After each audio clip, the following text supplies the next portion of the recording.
presentation, I will be talking about the topic of low-bound comparison-based sorting algorithm and quick sort time complexity. I will be covering 4 points here: the definition of sorting by comparison, low-bound, quick sort, its time complexity, and optimization. A sorting algorithm is comparison-based if it uses comparison operator to find the order between two numbers. The comparison operator are as follows: the smaller than, bigger than, smaller equals to, etc. So the examples of the comparison-based sorting algorithm are quicksort, which we will be talking later, merge sort, insertion sort, bubble sort, selection sort, and many more.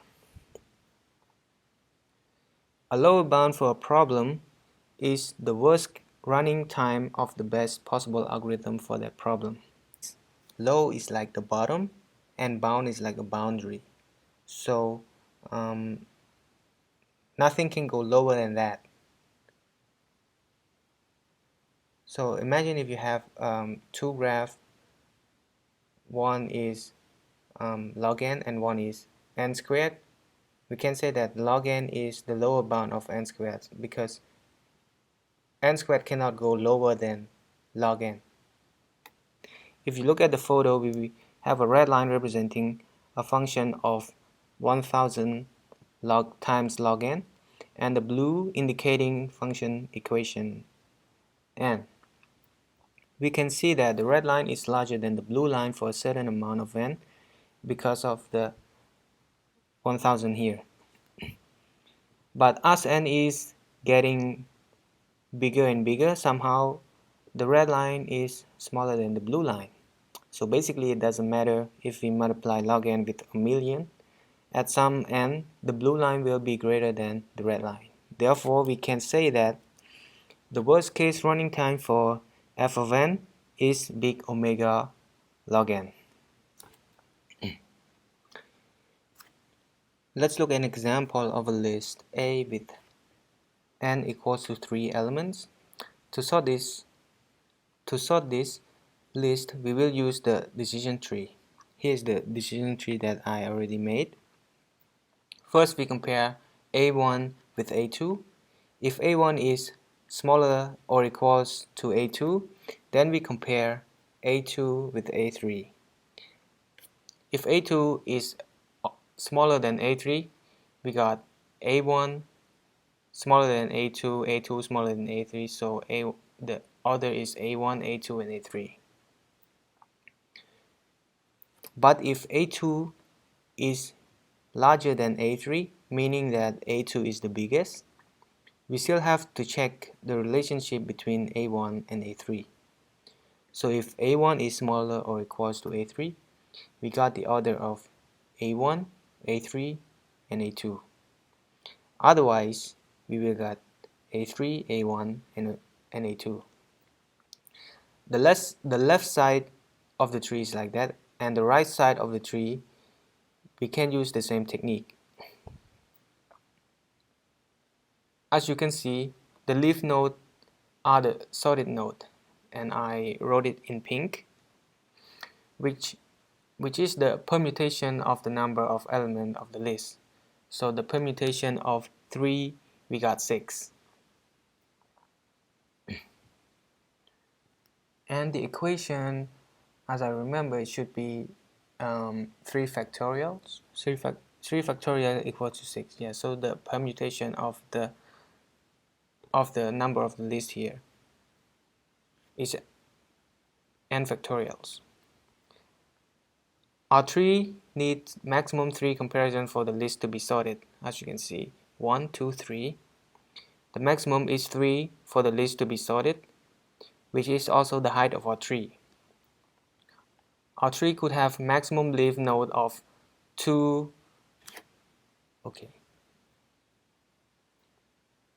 Okay, here. Height of the tree equals to the amount of the comparison need for the list to be sorted. And in theory, we know that the maximum leaf of a tree is 2 to the power of its height. And the minimum leaf here, we can, as I already explained, it's the permutation of the number of elements in the list, which is n factorials. With our two equations, we can calculate for h as follows. Here, we can calculate for h, and then we get the big omega of n log n. As h is the maximum comparison needed for the list to be sorted, it can be the lower bound. Or we can also say that no algorithm that is comparison based, which has the worst case faster than h, or big omega of n log n.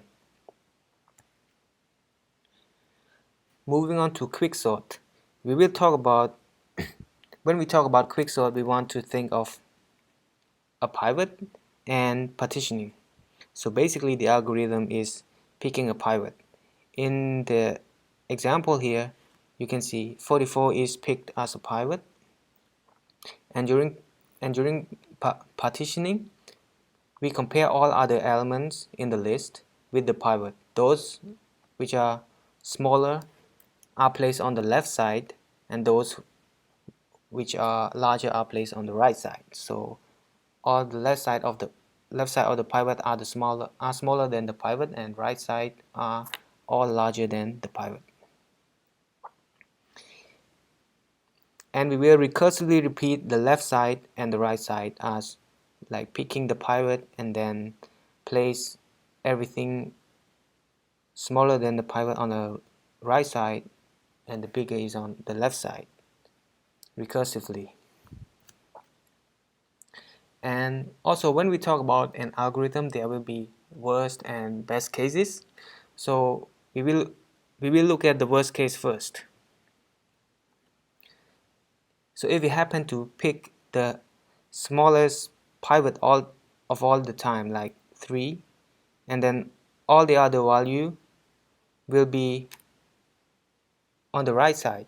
So the left side has no value, 3 will be here, and all the other elements here are larger, and the left side has no element. And then we will do it again with n minus 1, with the list of size of n minus 1, and if we pick the smallest again, we will have n minus 2. So basically the amount of work need is n plus n minus 1 plus n minus 2, which then we will get the big O of n squared. For the best case, imagine we can pick the pivot and the left side and the right side are split equally, like this. In case of how many times we can split n input equally, we can get it by log n. For example, having 8 inputs, we can split by log 8, which is 3 times. Here we can split once, we got 4 and 4, and then 2, 2, 2, and then 1, 1, 1, 1. So 8 elements, we can split it 3 times. To calculate the total time for the list of size n to be sorted, we will consider the partitioning part, which all elements have to compare to the pivot, which will take n times, and then we add the time to the left side and the right side recursively. We will get something like this, but as n is getting larger, n log n will beat n and 1. So we are left with big O of n log n. Therefore, the best case is big O of n log n. So now we will look at how to avoid the worst case. And here I will introduce the median of 3 approach. In this approach, we select the median. The median is the middle number of the first element, the middle element, and the last element. Here the median of the 3 is 57. So we will select 57 as a pivot, and then we do the algorithm flow the same as I explained earlier. So I've already tested the approach, and I think that it works most of the time. Not most of the time, like all the time that I tested, and it works fine. So getting deeper into it like would take so much time, and if anyone's who is interested and want to see the example you can email me and I will send you the visualized example of the median of 3 approach. Thank you for your time.